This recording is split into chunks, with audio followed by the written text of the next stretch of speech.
Hello students, welcome back. You are watching gyanamtuition, providing the most easiest and loveliest way to learn the science. My name is Samiron Borah and I welcome you to a new class of physics for class 12. Jiyokole notun koi video to saya asa hekolok janao je ei channel tut ami upload di asu for class 11 and 12 physics, chemistry and biology class bilak unit wise, chapter wise and topic wise. So jiyokole dia lage channel to subscribe kora nai, subscribe kori lua and bell icon to press kora jate ami dia video bilakor update tumalokor tat koi thake. So let's start the today's class. তো যিসকল ষ্টুডেন্টে মোৰ class বিলাক continuously চাই আছে হেসকলে গম পাইছাই যে মই discuss কৰি আছো তোমালোকৰ লগত ইলেক্ট্ৰষ্টেটিক চেপ্টাৰটো যেটো হৈছে তোমালোকৰ ফাৰ্স্ট বুকটোৰ ফাৰ্স্ট চেপ্টাৰ ইলেক্ট্ৰষ্টেটিক্সৰ ওপৰত মই অলৰেডি তিনটা ভিডিও আপলোড দিছো যদি এতিয়ালৈকে কোনোবাই সেই ক্লাস কেটা চোৱা নাই মই ডেসক্ৰিপচনত লিংক দি দিম এবাৰ গৈ প্লানি ক্লাস কেটা চাই লবা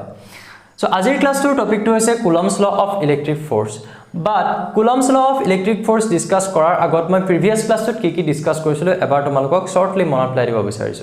Last class to আমি discuss korisilo charger tinta property kita asil additivity quantization and conservation of charge First property to asil additivity it means charge luk ami ki koribo paru add koribo paru eta body jodi ekhini man charge ase gute charge khinik tumi add kori dia ba plus kori dia tita body to thoka total charge khini pai jaba aru hetu kihor karone ami add koribo paru because charge is a scalar quantity Then we discuss korisilo the second property which is the quantization of charge. According to quantization of charge or quantization or mote eta body ei body to thoka total charge kiman hobo hetu ami keneke ulibo paru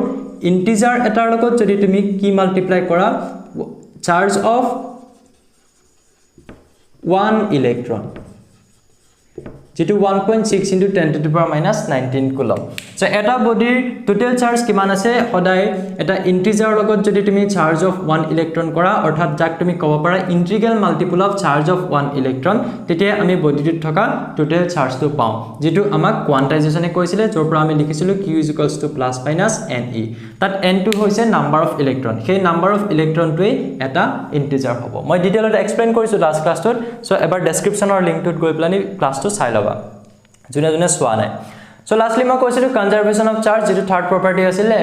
according to conservation of charge ki asil je charge bilak ami create koribo noro ami destroy koribo noro charge neither be created nor be destroyed aru eta property ki asil je charge bilak hodai constant thakibo moi ketaman reaction dekhaisilu tat aru koisilu je reaction to reactantor fale aru productor fale total charge to hodai equal ase so hetu hoise conservation of charge so hekhini bostu ami last class to discuss korisilu tetale aha azir class to first topic tule Coulomb's law of electric force so a Coulomb's law of electric force to main kam to ki hoy ei law to amak ki koy ei law to amak state kore amak koy je the property of force acting between two charge duta charger মাজত act kora jeto force he force to property to kenoka hobo hetu explain kore so amai detail tumalokok bujai so agote ami Coulomb's law to paisu but ami Coulomb's law to in case of mass particular kane paisu juta mass thoka object or মাজত thoka force to ami Coulomb force bili koi plane tar upor eta law ami porisilu jot ami koisilu je কি পঢ়িছিলো আমি এটো এটা মাস থকা object m1 এটো এটা মাস থকা অবজেক্ট m2 যেটো আমি ক্লাস 10 ত পঢ়িছো আৰু এই অবজেক্ট গিটাৰ মাজত যেটো ফোৰ্স আছে সেই ফোৰ্সটো হলে কি হ'ব অ্যাট্ৰাকটিভ ফোৰ্স হ'ব গ্ৰেভিটেশনাল ফোৰ্স বুলি আমি যদি কনসিডাৰ কৰো সো সেই অ্যাট্ৰাকটিভ ফোৰ্সটো যেটো f সেই অ্যাট্ৰাকটিভ ফোৰ্সটো কি হয় directly proportional to product of the masses তাৰ মানে এই মাসটো আৰু এই মাসটোৰ product loa he product to directly proportional a product to jimane beshi hobo etu himane beshi hobo jimane kom hobo a force to himane kom hobo aru moi porisilu ki f is directly proportional to 1 by r square r to hoise ehetor major distance so ehetor major distance to square or inversely proportional boli koa hoy so ei Coulomb's law to etia ami apply korim okol mass thoka object or karone nohoy but he object or mass o thakibo aru logote charge o thakibo হেকানে কোৱা হৈছে property of force acting between two charge আমি দুটা charge consider কৰিলো point charge বুলি consider কৰিলো plus q and minus q তুমি plus q আৰু plus q লব পাৰা then minus q লব পাৰা বা plus q minus q লব পাৰা যদি plus q minus q লৈছো it means দুটা opposite charge তেতিয়া তাহাতৰ মাজত force to কি হ'ব attractive যদি similar charge লোৱা একে টাইপৰ তেতিয়া হলে কি হ'ব তাহাতৰ মাজত repulsive force হ'ব গতিকে সেই Coulomb's law to আমি যেতিয়া ইলেক্ট্ৰিক ফোর্সত পঢ়িম তেতিয়া হি অকল এটা attractive নহয় বাট হি attractive হ'ব পাৰে বা repulsive হ'ব পাৰে মই ধৰি ললো এহেতৰ মাজত যেটো distance সেই distance to r আৰু এহেতৰ মাজত যেহেতু এটা পজিটিভ এটা negative so obviously repulsive attractive force আছে সেই অ্যাট্ৰাক্টিভ ফোৰ্সটো suppose F according to Coulomb's law এহেতৰ মাজত এক্ট কৰি থকা সেই ফোৰ্সটো ৰিপালসিভে হ'ব বা অ্যাট্ৰাক্টিভে হ'ব হেতু কাৰ হৈতে প্ৰপৰ্শনেল হ'ব এটো q1 এটো q2 কোৱা q1 into q2 a charge to suppose 3 coulomb a charge to suppose -6 coulomb then 3 into -6 কিমান হ'ব -18 coulomb but minus to আমি বা প্লাস বা মাইনাস এটো আমি ইউজ কৰো চার্জ টু নেচার টু কেনকা তা মানে হি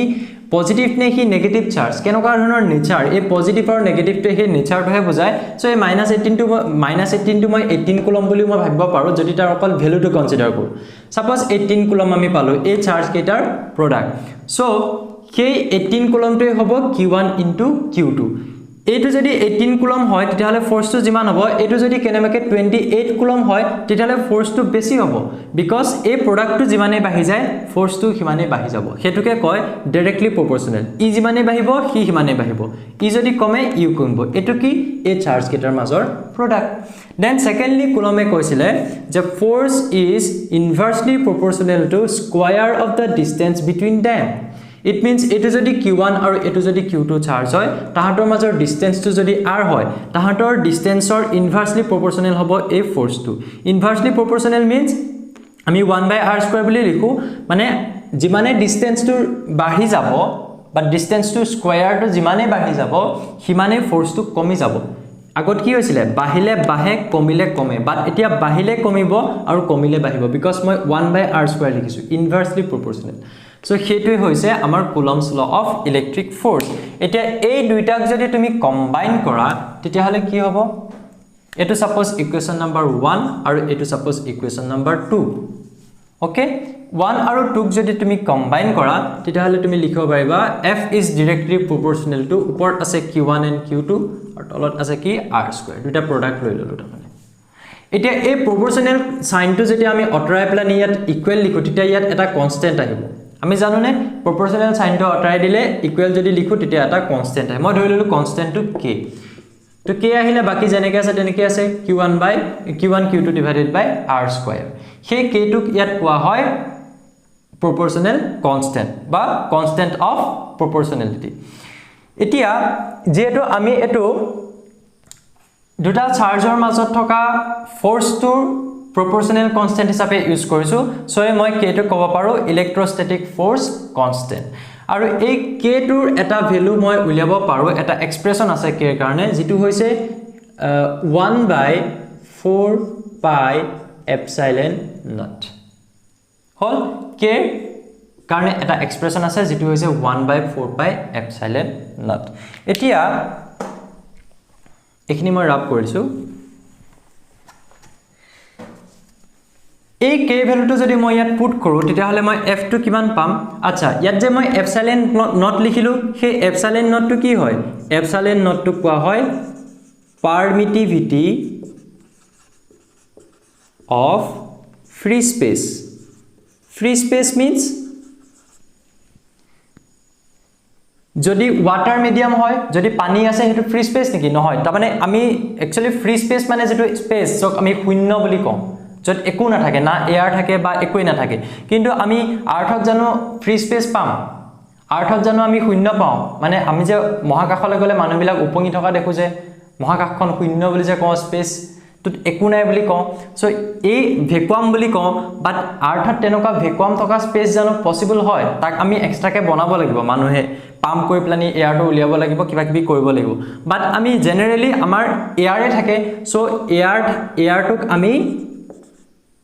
যত এয়াৰ থাকে তাকে আমি ফ্ৰি স্পেস বুলি কনসিডাৰ কৰিম আমাৰ আৰ্থ সাৰফেসত সো এই epsilon naught টো হৈছে permittivity of free space এটা permittivity of free space টো বাৰু আমি ইয়াত লিখিলো বাট permittivity মানে কি হয় সাপোজ এটো এটা চাৰ্জ q1 আৰু এটো এটা চাৰ্জ q2 q1 চাৰ্জ টো q2 চাৰ্জ টো এটা ফোৰ্স দিছে সাপোজ এটো পজিটিভ চাৰ্জ এটো পজিটিভ চাৰ্জ ই ইয়াক ঠেলিছে ইট মিন্স ইয়াৰ পৰা এখিনি লাইন অফ ফোৰ্স গৈছে এনেকে এখিনি লাইন অফ ফোৰ্স ইয়াৰ পৰা গৈছে কেডাল দেখাইছো মই চাৰিডাল যাতে ইহাতৰ মাজত এটা মিডিয়াম আছে নে তা মানে ই কাৰ মাজেৰে গৈছে সাপোজ ই এয়াৰৰ মাজেৰে গৈছে আৰু মই দেখিলো যে ইয়াত লাইন অফ ফোর্স যদি 4 ডাল গৈছিল সাপোজ এফালে 3 ডাল লাইন অফ ফোর্স এ ওলাইছে ইট মিন্স যিমানখিনি ফোর্স দিছিলে গোটেই ফোর্স খিনি কিউটোৱে পোৱা নাই ৰাস্তাতে এটা ফোৰ্স নাইকিয়া হৈ গৈছে ইট মিন্স এয়াৰে খাই পেলাইছে এয়াৰে কিমানটা ফোৰ্স অফ লাইন নাইকিয়া কৰিলে এটা গতিকে ইয়াত পাৰমিটিভিটিটো হ'ব 1 epsilon not লিখিলে permittivity of free space বুলি কোৱা হয় জেনাৰেলি epsilon লিখিলে আমি এটা permittivity বুলি কম সো এই air টোৰ permittivity ইয়াত কিমান হৈছে 1 যদি কেনেবাকে এফালে লাইন অফ ফোর্স 2 হ'ল হেতেন এফালে বা 4 ডাল গল এফালে 2 ডাল লাগি লাইন অফ ফোর্স মানে বুজি পাইছানে যিকোনো এটা ফিল্ড চুম্বকীয় ক্ষেত্ৰ হওক বা বৈদ্যুতিক ক্ষেত্ৰ হওক আমি তা কি দেখাও কিছুমান লাইন অফ ফোর্স নেদেখাও জানো নর্থ টু সাউথ আমি দেখাও নাই সেই লাইন অফ ফোর্স বিলাকৰ কথা কৈছো ইয়াত ইলেক্ট্ৰিক ফিল্ডৰ ক্ষেত্ৰত লাইন অফ ফোৰ্স মানে কিমানটো ইলেক্ট্ৰিক ফিল্ড এফালৰ পৰা গৈছে হেতু মই ডিনোট কৰিছো ইমাজিন কৰো আমি এবিলাক হসাকে নাথাকে কিন্তু সো এই লাইন অফ ফোৰ্স ইয়াৰ পৰা 4 দেখিছিলা 4 ডাল আছিল আৰু এফালে থাকিল 2 ডাল তাৰ মানে 2 ডাল ইয়াত কি হৈছে লাইন অফ ফোর্স নাইকিয়া হৈ গৈছে ইট মিন্স এই যেটো মিডিয়াম আছে যেটোক আমি এয়াৰ বুলি কনসিডাৰ কৰিছো এই মিডিয়ামটোৰ পাৰমিটিভিটিটো তেটা কিমান হ'ব 2 হ'ব বুজি পেলানে হেতুৱে হৈছে permittivity so yet epsilon not to hoise permittivity of free space ta mane air or permittivity air e kiman permit koribo so etia ami f to tita hale ki likhiba paru k thait etu value put kora 1/4 pi epsilon not then q1 q2 by r square okay etia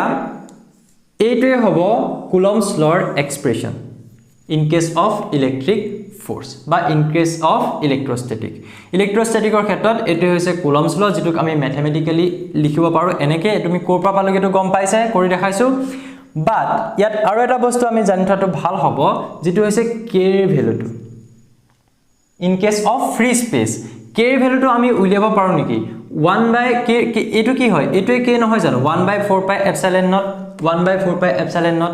1 to কি constant 1 to হতে 1 হেব 4 to এটা constant pi value কিমান 3.14 epsilon not এর value কিমান epsilon not এর এটা value আছে যেটো তোমালকে মনত ৰাখিবই লাগিব এতিয়া যেটো হৈছে 8.864 into 10 to the power minus 12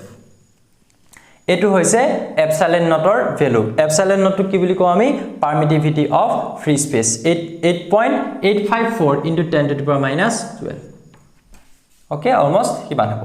তো এই ভ্যালুটো আমি ইয়াত পুট কৰিব পাৰো গুটেই যেটা ভ্যালু কিটা পুট কৰি তুমি যদি ক্যালকুলেট কৰা তেতিয়া k এটা ভ্যালু পাবা যেটো হ'ব 9 into 10 to the power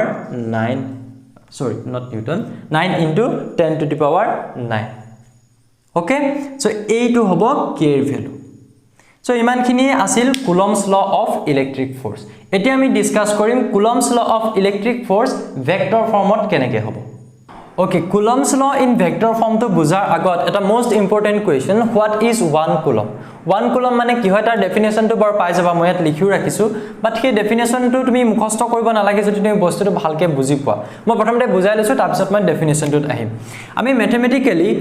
Coulomb's law pra ami ki jano we know from Coulomb's law suppose ki jano ami f is equals to jitu ami okman deri agot dekhaisu je 1/4 pi epsilon not q1 q2 by r square তুমি যদি ভাবা q1 আৰু q2 দুটা equal হয় আৰু তাহাতি 1 coulomb হয় suppose কিয়নো মোক 1 কুলম মানে কি হদিছে মই ধৰিলো যে q1 q2 1 কুলম হয় তাহাতৰ মাজৰ যেটো ডিসটেন্স r হেতু সাপোজ 1 মিটাৰ হয় তেতিয়া f ৰ ভ্যালুটো কিমান হ'ব ইয়াত যদি মই q1 আৰু q2 ঠাইত 1 1 পুট কৰো r2 যদি 1 পুট কৰো তেতিয়া হলে f টো কিমান হ'ব f = 1/4 pi epsilon naught যাৰ ভ্যালুটো 9 into 10 to the power 9 আগত দেখাইছো 9 into 10 to the power 9 into q1 q2 1 into 1 coulomb আছে মই ইউনিট to লিখা নাই বাৰু r square means 1 meter square বা 1 square so ultimately এই গুটেটোৱে কি দিব তোমাক 1 মানে 9 into 10 to the power 9 into 1 নহবনে so ultimately f টো কিমান হৈ যাব 9 into 10 to the power 9 যেটো ফোর্স হয় তাৰ ইউনিট নিউটন तार माने जेतिया মই চাৰ্জ কিটা 1 কুলম বুলি ললো আৰু যেতিয়া তাহাতৰ মাজৰ ডিসটেন্স টু 1 মিটাৰ বুলি ললো তেতিয়া তাহাতৰ মাজৰ যেটো ফোৰ্স হল ৰিপালসিভ ফোৰ্স টু এই ৰিপালসিভ ফোর্স টু কিমান হ'ব 9 into 10 to the power 9 Newton এতিয়া আহাত ডেফিনিশন তুলে কি লিখিছে 1 coulomb is the amount of charge that repels on repels an equal and similar charge tar mane 1 coulomb to hoy ki etu eta charge amount of charge ekhini eta মই mohai disu এনকা definition বিলাকত সদায় প্ৰথমতে এটো মন কৰিবা জিতুৰ কথা কৈছে সাপোজ 1 কুলমৰ কথা কৈছে 1 কুলম তো কি হয় 1 কুলম তো কিবা টেম্পারেচার হয় নে 1 কুলম তো কিবা ফোর্স হয় নে 1 কুলম তো বেলেগ কিবা হয় 1 কুলম তো কি হয় অ্যামাউন্ট অফ চার্জ হয় okay that repels an equal and similar charge okay আমি প্ৰথম লাইনটো ইয়াত ড্ৰ কৰি লম যিকোনো এটা বস্তু ইমাজিন কৰিবা যেতিয়া মই কৈ আছো সদায় যে ফিজিক্স যেতিয়া পঢ়িবা যিকোনো এটা বস্তু ইমাজিন কৰিবা আৰু যিমানে পাৰা সেই ইমাজিন কৰা বস্তুটোৰ এটা ডায়াগ্ৰাম ড্ৰ কৰিবলৈ ট্ৰাই কৰিবা তেতিয়া বুজি পোৱাত সুবিধা হ'ব so 1 coulomb is the amount of charge etu suppose plus q eta charge সেই চাৰ্জটোৰ এমাউন্টে হ'ব 1 coulomb কেতিয়া যেতিয়া হি কি কৰিব repel an equal and similar charge plus q যদি চাৰ্জ আছে ইটো চাৰ্জও ইকুৱেল হ'ব q এ হ'ব and similar হ'ব means plus হলে ইটো প্লাস হ'ব মানে এটো যদি plus q চাৰ্জ এটো plus q চাৰ্জ হ'ব এটো যদি minus q এটো minus q হ'ব এটো যদি plus 2q এটো plus 2q হ'ব equal and similar charge অক কি দিয়া force repulsive force obviously equal charge হলে equal to repel কৰিব সেই ৰিপেল কৰা ফোর্সটো কি হ'ব and similar charge with a force of 9 into 10 to the power 9 newton হ'ব এই চাৰ্জটোৰ এমাউন্টে হ'ব 1 কুলম যেতিয়া হি কিমান মিটাৰ ডিসটেন্সত থকা 1 মিটাৰ ইয়াৰ পৰা 1 মিটাৰ ডিসটেন্সত থকা একে ইকুৱেল এন্ড সিমিলাৰ এটা চাৰ্জক যেতিয়া 9 into 10 to the power 9 Newton force দিব নহয় তেতিয়া হে চাৰ্জটো হ'ব 1 কুলম বুজি পালা কাৰণ মই দেখাইছিলো নাই r টো কিমান ধৰিছিলো 1 মিটাৰ ধৰিছিলো নে সো 1 মিটাৰ ডিসটেন্সত যদি থাকে তেতিয়া খুব তাপৰ ফোর্স এটা পাইছিলো কি নহয় কিমান পাইছিলো 9 into 10 to the power 9 Newton গটিকে এই চাৰ্জটোৱে 9 into 10 to the power 9 Newton force দিব কিমান ডিসটেন্সত থকা 1 মিটাৰ ডিসটেন্সত থকা একে টাইপৰ চাৰ্জটো তেতিয়া হলে এই জিটু চাৰ্জে ফোৰ্স দিব সেই চাৰ্জটোৰ এমাউন্টে হ'ব 1 coulomb got it okay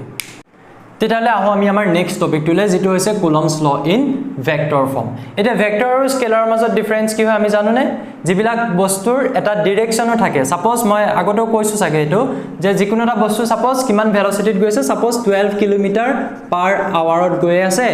towards north বা সাউথ যিকোনো কোৱা যিকোনো এটা দিশত গৈ আছে তামানে তাৰ 12 কিলোমিটাৰ হে 12 টু কি এটা ভ্যালু নিউমেৰিকেল ভ্যালু বাট যাক আমি ম্যাগনিটিউড বুলি কওঁ ম্যাগনিটিউডৰ লগতে টুৱাৰ্ডছ নৰ্থ মিন্স তাৰ এটা কি আছে ডাইৰেকশনো আছে যদি ম্যাগনিটিউডৰ লগতে এটা ডাইৰেকশনো থাকে তেতিয়ালে তাক কোৱা হয় ভেক্টৰ কোৱান্টিটি যদি অকল ডাইৰেকশন না থাকে অকল ম্যাগনিটিউডে suppose 10 second 10 second 1 metre এবিলাকৰ direction নাই অকল এটা ম্যাগনিটিউড হয় সো এটো কোৱা হয় স্কেলাৰ কোৱান্টিটি এতিয়া মই ভেক্টৰ ফৰ্মত কুলম্বস লটো ডিসকাস কৰিম আগত মই কেনেকে পালো স্কেলাৰত তাৰ একো ডাইৰেকশন লোৱা নাছিলো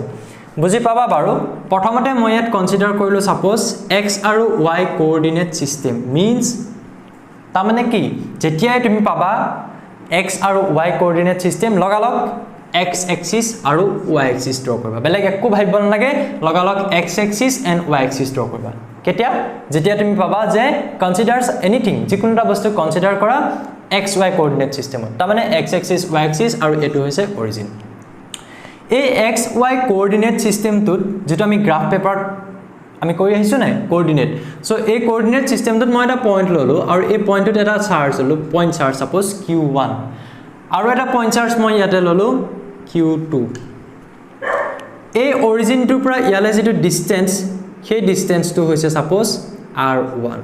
বাট সেই ডিসটেন্সক যদি মই ভেক্টৰ বুলি লওঁ তেতিয়া এই ডিসটেন্সক মই কি বুলি কওঁ পজিশন ভেক্টৰ যিকোনো এটা বস্তুৰ পজিশনটো লৈকে যেটো ভেক্টৰ থাকে হেতুকে কোৱা হয় পজিশন ভেক্টৰ সো q1 টুলে ডিসটেন্সটো হৈছে পজিশন ভেক্টৰ বাট তাক আমি ডাইৰেকশন টু লৈছো বা ভেক্টৰ হিচাপে লৈছো কাৰণে সেই ডিসটেন্সটো পজিশন ভেক্টৰ বুলি লিখিছো r1 নিলিখি r1 ভেক্টৰ বুলি লিখিছো দেন q2 তাৰ পজিশন ভেক্টৰটো লৈছো কিমান r2 ভেক্টৰ ওকে এতিয়া তুমি ভাবাচোন suppose for the first case when q1 and q2 are similar charge similar charge it means তাহাতৰ এটো যদি পজিটিভ ইউ পজিটিভ ই নেগেটিভ হলে ইউ নেগেটিভ যদি সিমিলার চার্জ হয় ফোর্স টু কি হবো রিপালসিভ এতিয়া q1 টোৱে q2 টুক দিয়া যেটো ফোৰ্স q1 এ q2 টু কি কৰিব ঠেলিব তাৰ মানে ইয়াৰ পৰা কোনফালে হ'ব এফালে নে এফালে এফালে গলে তো টানিবহে ঠেলিছে ইট মিন্স এফালে যাব কি ফোর্স টুক দিছে 2 কোনে দিছে 1 এ দিছে 1 সো f21 ভেক্টৰ এটো ডাইৰেকশনত ঠেলিছে ডাইৰেকশনটা আছে সো ভেক্টৰ দিছো q1 কোনে ঠেলিছে q2 ঠেলিছে এফালে ফোৰ্স দিছে যেটো ঠেলিছে হেটোৱে ফোর্স সো ফোর্স 2 কাক দিছে 1 দিছে কোনে দিছে 2 এ দিছে ভেক্টৰ ওকে তাৰ পিছত 1 ৰ পৰা 2 লে যাওঁতে তুমি পজিশন ভেক্টৰ কোপা গলে গৈছা r1 ৰ পৰা r2 লে গৈছা সো r12 ভেক্টৰ এফালৰ পৰা এফালে গলে r12 ভেক্টৰ পাবা এই ফালৰ পৰা যদি এফালে আহা এটো r2 পজিশন ভেক্টৰ নহয় নে তাৰ মানে এই পইণ্টক তুমি এটা r2 পজিশন ভেক্টৰ বুলি ধৰা এই পইণ্টক r1 পজিশন ভেক্টৰ তো r2 পৰা তুমি r2 লে আহিছা এফালৰ পৰা এফালে গলে হি পজিশন ভেক্টৰটো কেনেকৈ লিখিবা ডিসটেন্স টু r21 ভেক্টৰ এই ডায়াগ্ৰামটো বুজি পাত কিবা অসুবিধা হ'ব নেকি তেতিয়া হলে আমি স্টেপ বাই স্টেপ ড্ৰ কৰিছো যিকোনো এটা ডায়াগ্ৰাম ফিজিক্সত গোটেই ডায়াগ্ৰামটো হোল ডায়াগ্ৰামটো ড্ৰ কৰি নলবা যেটো বস্তু প্ৰথমতে এই বস্তুটো সদায় প্ৰথম আমি প্ৰথমতে কি আহিছে x y কোঅৰ্ডিনেট সিস্টেম তাৰ পিছত কি আহিছে দুটা চাৰ্জ আহিছে কি q1 and q2 তাৰ পিছত কি আহিছে q1 চাৰ্জটোৰ পজিশন ভেক্টৰ আহিছে দেন q2 চাৰ্জটোৰ পজিশন ভেক্টৰ আহিছে তাৰ পিছত কি কৈছো চাৰ্জ গিটাৰ মাজত ৰিপালসিভ ফোৰ্স আছে সো ফোৰ্স গিটা দেখুৱা তাৰ পিছত কি কৈছো যে এহতৰ মাজৰ ডিসটেন্সটো এফালৰ পৰা এফালে গলে ডিসটেন্সটো যদি ভেক্টৰ হিচাপে লোৱা লেফট টু ৰাইট গৈছে মিন্স r1 ৰ পৰা r2 গৈছে সো r1 টু 2 পৰা 1 লে r21 বস হৈ গল ডায়াগ্ৰামটো সো যিমানে কমপ্লিকেটেড দেখা ডায়াগ্ৰামটো বাট হিমান কমপ্লিকেটেড কেতিয়াও নহয় স্টেপ বাই স্টেপ যদি ড্ৰ কৰা তো এতিয়া আহো মই কুলম্বস ল যেটো আমি আগতে পাইছো তাৰ পৰা উই নো আমি কি পাইছো কুলম্বস লৰ পৰা যে f is equals to এটো k লিখিব পাৰো k q1 q2 divided by r square in vector তেতিয়া হলে কি হ'ব আৰু এটা মন কৰিবা আমি when q1 and q2 are similar charge বুলি লৈছো এখানে ফোর্স গিটা ডাইৰেকশনটো এনেকে দেখালো সো in vector ফৰ্মত যদি মই লিখিব যাও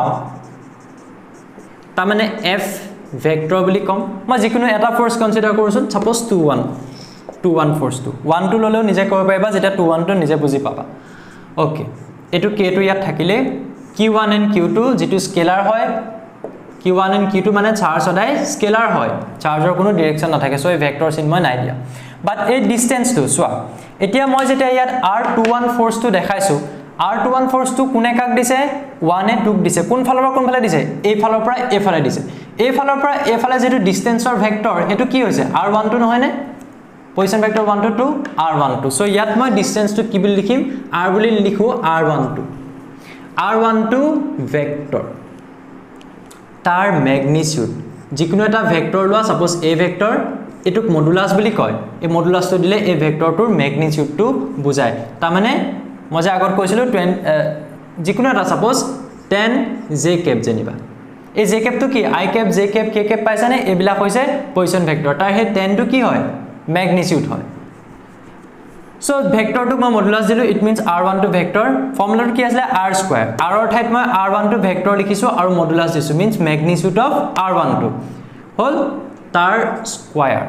যেহেতু f2 ভেক্টৰ হৈ আছে আৰু r12 এতিয়া আমি ইয়াত লিখিম r12 cap এটো এটা নতুনকে পাইছা নেকি r12 লিখি মই cap দিছো এটো cap বুলি কয় ওপৰ ইট মিন্স r12 ফালে আছে এই ফোৰ্সটো এইখিনি লাগে গুটে বস্তুটো কি ভেক্টৰ হৈ আছে নেকি আছিল এই ভেক্টৰটো আছিল বাট মই মডুলাসটো দি ম্যাগনিটিউড কৰিছো সো ইয়াক মই ভেক্টৰ বুজাইছো এই ডাইৰেকশনটো দি প্লানে ডাইৰেকশনটো কি ফ্ৰম r12 এটো যেটো লিখিবা হেটো r12 cap লিখি দিলে ঠিক আছে সো যিকোনো এটা বস্তু এটো ইউনিট ভেক্টৰ বুলি কয় নহয় নে r12 cap তে ইউনিট ভেক্টৰ যদি a টোৰ মই ইউনিট ভেক্টৰ লিখো কেনেকৈ লিখো a vector divided by a vector tour magnitude যিকোনো এটা ভেক্টৰটোক তাৰ ম্যাগনিটিউডটো যদি ডিভাইড কৰা তেতে তাৰ কি পায় ইউনিট ভেক্টৰটো পায় সো r12 ভেক্টৰটোক মই কেনেকৈ লিখিব পাৰিম r12 ভেক্টৰটোক মই কেনেকৈ লিখিব পাৰিম বৰ্ডখন দেখা পাই আছে নে ওকে r12 ভেক্টৰটোক মই কেনেকৈ লিখিব পাৰিম সৰি r12 cap টো r12 vector divided by tar magnitude to r12 tamane tar modulus lole magnitude hoga efale koiso is equals to k into q1 q2 divided by r12 vector আৰু এটো square আছিল r12 vector square into r12 vector যাৰ magnitude so square into again r12 কিমান হ'ব r12 তাৰ magnitude টো এটো cube হৈ যাব স্কয়াৰ আৰু ইয়াত আৰু এটা মাল্টিপ্লাই হৈছে কিউব হৈ যাব আৰু এফালে কি থাকিব r12 vector একিনলৈকে হল এটা স্ক্ৰিনশ্বট মাৰি লবা যি লিখি থকা নাই বৰ্তমান আসলতে ক্লাস বিলা কৰোতে সদায় কপি আৰু পেন এটা লৈ যাবা আৰু বস্তুখিনি নোট কৰি যাবা আৰু একো নাই স্ক্ৰিনশ্বটটা লৈ লবা পিছত নোট কৰিব পাৰিবা ওকে তো ইয়াৰ পিছৰখিনি মই ইয়াত লিখিছো f is equals to f কোনটো লৈ আছিল 2 1 ভেক্টৰ ওকে কি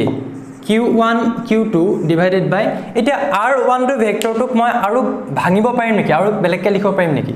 r12 ভেক্টৰ ইয়াৰ পৰা ইয়ালৈকে ভেক্টৰটো ইয়াৰ ফাইনাল পজিশন কোনটো ইয়াৰ পৰা ইয়ালে means ইয়াৰ পৰা ইয়ালে গ'ল জোৰ গৈ পালেগে হেতু ফাইনাল জোৰ পৰা আহিছিল কোৰ পৰা q1 ৰ পৰা এটো হৈছে initial final minus initial r12 final to কোনটো r2 ইনিশিয়াল কোনটো r1 r2 পজিশন ভেক্টৰ পাইছেগে কোৰ পৰা গৈ r1 ৰ পৰা সো ফাইনাল মাইনাস ইনিশিয়াল তামানে r12 ভেক্টৰটোক মই r2 vector minus r1 vector বুলি লিখিব পাৰো মডুলাস আছে মডুলাস দিয়া কিউব আছে কিউব দিয়া তো r12 ভেক্টৰটো আকটাত আছে সো এটো মই লিখিম কিমান r2 vector minus r1 vector তামানে r12 ভেক্টৰটোক মই r2 vector minus r1 vector বুলি লিখো যদি ইনিশিয়াল ফাইনালত কিবা প্ৰবলেম হৈছে এই পিছৰটো পৰা আগৰটো মাইনাস কৰি দিও 2 - 1 ওকে এটো আকৌ মডুলাস নিদিবা এটো ব্ৰেকেট দিবা বিকজ এটো এটা ভেক্টৰ ইয়াত মডুলাস দিছো এই ভেক্টৰটোৰ ম্যাগনিটিউড লৈছো গতিকে এইটোই হৈছে vector form of Coulomb's law কিবা টান নেকি একেবাৰে ইজি সো এইটো মই কাৰ ক্ষেত্ৰত ললো repulsive force যেটা same type লৈছিলো similar charge লৈছিলো এতিয়া মই opposite charge লম যেটা attractive force হ'ব আৰু তেতিয়া কেনেকা হ'ব চাবা so case 2 ইয়াত মই কি লিখিছো when two charges are opposite তামানে এতিয়া repulsive force নহয় বা attractive force টো চাম so আগৰ নিচিনাকৈ consider the xy coordinate system তামানে কি কৰিবা x আৰু y axis draw কৰিবা এটো হৈছে center charge এটা লোৱা q1 আৰু এটা charge লোৱা q2 q1 charge to the distance to r1 হেতু পজিশন ভেক্টৰ কৰি লিখি দিয়া r1 vector q2 le distance কিমান origin টোৰ পৰা r2 এটো ভেক্টৰ কৰি লিখি দিয়া position vector r2 vector q1 ৰ পৰা q1 le distance টো কিমান হ'ব r কোৰ পৰা কলে 1 2 so r12 ইয়াৰ পৰা এফালে আহিলে r21 ভেক্টৰ ঠিক আছে হেতু আমি জানো বাট এতিয়া মই ইয়াত একিটা নিলিখো মই বেলেগ এটা বস্তু এটো আছে কিন্তু মই দেখুৱা নাই ইয়াত এটো মনত ৰাখিবা বেছি বস্তু লিখি দিলে কনফিউজ হৈ যাবা কেলে মই লিখা নাই মই দেখাইছো ৰবা এতিয়া q1 টো যেটো চাৰ্জ এটো যদি পজিটিভ হয় এটো কি হ'ব নেগেটিভ এটো যদি নেগেটিভ হয় এটো পজিটিভ বা এটো যদি পজিটিভ হয় এটো নেগেটিভ মানে দুটা উল্টা সো ইটো হেতুক এট্ৰাক্ট কৰিব ওকে q1 এ q2 ক এটা ফোৰ্স দিছে এতিয়া কি ফোৰ্স দিছে এট্ৰাক্টিভ q1 এ q2 ক দিছে এট্ৰাক্টিভ মিন্স এইফালে টানিব ফোর্স টো এফালে হ'ব আগত কোনফালে আছিল ঠেলিছিলে এফালে এতিয়া টানিছে এইফালে সো ফোর্স টো এইটো কাক দিছে 2 ক দিছে কোনে দিছে 1 এ দিছে বাস ভেক্টৰ দি দিয়া হৈ গল f21 ফোর্স কোনে দিছে q1 এ দিছে বাট কাক দিছে 2 ক দিছে 1 এ দিছে ফোর্স এইটো ডাইৰেকশন এতিয়া q1 ক ফোর্স দিছে 1 ক কোনে দিছে 2 এ দিছে এইটো ফোর্স কোনফালে দিছে এফালে টানিছে ন নিজৰ গাফালে সো এফালে যাব আগৰ কোনফালে আছিল এফালে ঠেলিছিল যিমান পজিশনত আছিল তাৰ পৰা আৰু অলপ দূৰলে যাব এতিয়া যিমান যত আছে তাৰ পৰা অলপ ওচৰে যাব কাৰ গাফালে q2 গাফালে হল সো f12 ভেক্টৰ আৰু f21 ভেক্টৰটো মই মাজত দেখাব লগিয়া হৈছে যে হেতু কাৰণে মই r12 আৰু r21 টো দিয়া নাই বাট এটো মনত ৰাখিব পাৰিবা ঠিক আছে তো তেতিয়া হলে ইয়াত from Coulomb's law আমি জানো এটো একদম মনত ৰাখিব লাগিব যে f is equals to k q1 q2 by r square এটো আমি জানো সো এতিয়া মই কি কৰিম যিকোনো এটা ফোৰ্স লোৱা আগত মই f1 টো দেখাইছিলো নেকি 21 টো দেখাও এবাৰ f21 ফোৰ্স সাপোজ এই ফোৰ্সটো কিমান হ'ব তাৰ কাৰণে কি এক্সপ্ৰেছন আহিব পাৰে k ইয়াৰ পৰা আহি থাকো মানে k টো k ভাগে লিখিলো কোনো ভেক্টৰৰ কথা না তাত q1 টো q1 ভাগে লিখা q2 টো q2 ভাগে লিখা বাট r টো ইয়াত ভেক্টৰ হৈছে পজিশন ভেক্টৰ হৈছে r 21 ফোর্স কোনটো ফোর্স 21 এই ফোর্স টো তা মানে ই ইয়াক দিয়া ফোর্স টো ই যেতিয়া ইয়াক ফ'ৰ্চ দিছে ই গাৰ ফালে টানিছে তাৰ মানে ডিসটেন্সটো কোৰ পৰা কোলে আহিছে এ ফালৰ পৰা এ ফালে আউতে এই ডিসটেন্সটো মই কি বুলি লিখিম from 2 পৰা 1 লৈ আহিছে সো r21 ভেক্টৰ হয় নে নহয় r21 ভেক্টৰ হয় নে নহয় সো ইয়াত মই লিখিম r21 ভেক্টৰ r স্কয়াৰ এই গুটে বস্তুটো r বুলি ভাবা r দেন স্কয়াৰ এই ফৰ্মুলাটোৰ পৰা আহি আছে into আমি ইয়াত কি লিখিম আগৰ নিচিনাকে r21 কেপ তাৰ মানে হে ডাইৰেকশনটো দিছো তো এতিয়া আগৰ নিচিনা লিখা q1 into q2 then r21 টক মই কি বুলি লিখিব পাৰো বুলি কৈছিলো এতিয়া বাৰু r21 এ লিখিলো ওকে ইয়াক মই কেনেকৈ লিখো সেই ভেক্টৰটো r21 ভেক্টৰটো ডিভাইডেড বাই r21 ভেক্টৰটো মডুলাস লোৱা তাৰ ম্যাগনিটিউড ডিভাইড কৰা তেতিয়া এই r কেপটো পাবা যেটো কি বুলি কোৱা হয় ইউনিট ভেক্টৰ ওকে তাৰ পিছত মই এফালে লিখিছো তাৰ তলত লিখিবা তোমালোকে k into q1 q2 divided by r21 square আকৌ এটো r21 so ultimately r21 vector modulus লোৱা square আৰু এটো আছে multiply হলে q হ'ব then r21 vector এতিয়া simply কি কৰিব কৈছিলো মই এটো q1 q2 divided by এৰত লিখলে বোৰ্ডটো দেখা না পাবা মই এফালে লিখিছো এখিনি মোহাই দিছো ওকে সোৱা কোনটো উলিয়াই আছিলো আমি f21 no okay k into q1 q2 divided by r21 to মই কেনেকৈ লিখিব পাৰো 21 এফালৰ পৰা এফালে গৈছে ইয়াৰ পৰা আহি ইয়া পাইছে ফাইনাল যত পাইছে এটো ফাইনাল কিমান r1 কোৰ পৰা আহিছিলে r2 পৰা initial minus r2 final minus initial বা সিম্পলি এইটো পিছৰটোৰ পৰা আগতে বিক কৰিলে মাইনাস কৰিলে হল r1 মাইনাস r2 হল বাকি যেনেকৈ আছে তেনেকৈ লিখা মডুলাস আছে এন্ড কিউব আছে দেন r21 টু কাম কেনেকৈ সিমিলাৰ r1 vector minus r2 vector মই কৈ আছো ইয়াত আকৌ মডুলাস নিদিবা ভেক্টৰ দিবা বিকজ এটো ভেক্টৰ হৈ আছে মডুলাসটো দি দিলে ভেক্টৰটোৰ ম্যাগনিটিউডটো বুজায় সো ফাইনালি এটোৱে এক্সপ্ৰেছন সো এটো হৈছে Coulomb's law in vector form যেটো শুনিলে বহুত ভয় লাগে আৰু একেবাৰে ইজি হয় ঠিক আছে সো আজিৰ কাৰণে আছিল ক্লাছৰ ইমানখিনি সো আজিৰ ক্লাছত আমি কি ডিসকাস কৰিলো Coulomb's law in scalar form and then vector form next ক্লাছত আমি ইয়াৰ লগত ৰিলেটেড দুইটা এক্সাম্পল কৰিব কাৰণে ট্ৰাই কৰিম গতিকে নেক্সট ক্লাছটো তোমালোকে মিছ নকৰিবা সো এই ভিডিওটো চাই যদি ভাল লাগিল আৰু যদি আমাক উৎসাহিত কৰিব বিচাৰিছা তোমালোকে এটা লাইক কৰিবা আৰু ভিডিওটো শেয়াৰ কৰি দিবা দুইজন বন্ধু-বান্ধৱীৰ সৈতে আৰু তোমালোকৰ ফিডবেক বিলাক দিবলৈ নাপাহৰিবা বিকজ তোমালোকৰ ফিডবেক বিলাক আমাৰ কাৰণে বহুত দৰকাৰী মই সদায় কৈ আহিছো সো ঠিক আছে তেতিয়াহলে আকৌ আমি লগ পাম এটা নতুন ক্লাছৰ সৈতে আজিৰ কাৰণে থ্যাংক ইউ সো মাচ